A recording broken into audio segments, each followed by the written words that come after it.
Hello everyone, আপনারা গত পর্বে দেখেছিলেন যে বিলাল আব্বু মারা গেছে খুব অসুস্থ হয়ে, এবং তার বড় ভাইকে কিছু প্রতিশ্রুতি দিয়ে, যেমন তাকে বলেছিল যে আমার বউকে সুন্দর একটি ছেলেকে দেখে বিয়ে দিবেন এবং আমার ছেলেকে তোমার ছেলে হিসেবে মানুষ করবে এবং মানসম্মত মানুষ করবে।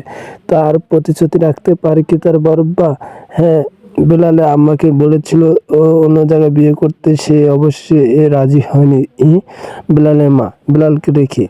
বিলালের আব্বু তার আম্মুকে অনেক বোঝানোর পর তার আম্মুকে রাজি করালো। তখন অবশেষে তার আম্মুর বিয়ে দিয়ে দিল বিলালের। পরে তখন বিলালের একটি চাচাতো ভাই ছিল, ওরা দুজনে এক জায়গায় যাচ্ছিল বড়ব্বা সহ। তখন তার বড়ব্বা তাকে অনেক আদর স্নেহ করে দেখে তার বড় মা দেখতে পায় না তাকে, এবং তার ছেলেকে কম আদর প্রতিশ্রুতি করে দেখিয়ে তার বড় মা সইতে পারে না এসব। তখন বিলালের বড় বউ করলো, তাকে শহরে পাঠিয়ে দিল লেখাপড়া করার জন্য। সে শহরে গেল এবং কলেজ থেকে তার রেজাল্ট দিল এবং রেজাল্টে ভালো রেজাল্ট আসলো। সে গোল্ডেন A+ পারলো। এই খবর নিয়ে তার বড়ব্বার কাছে আসলো এবং তার বড়ব্বাকে বললো, আমি এই গোল্ডেন A+ পেয়েছি। তার বড়ব্বা শুনে অনেক খুশি হলো।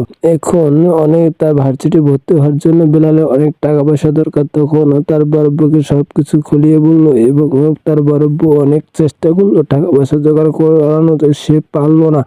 অবশেষে তার জমি বন্ধক দিল, জমি বাড়ি সব বন্ধক দিয়ে দিল। হঠাৎ যখন বিলালের বড় বউ বিলালকে টাকা দিতে যায়, তখন তার সৎ ভাই তার সব টাকা পয়সা নিয়ে যায়। তখন তার ভার্সিটিতে ভর্তি করানো হয় না। এখন বিলালকে আজও পারবে ভার্সিটিতে ভর্তি হওয়ার জন্য।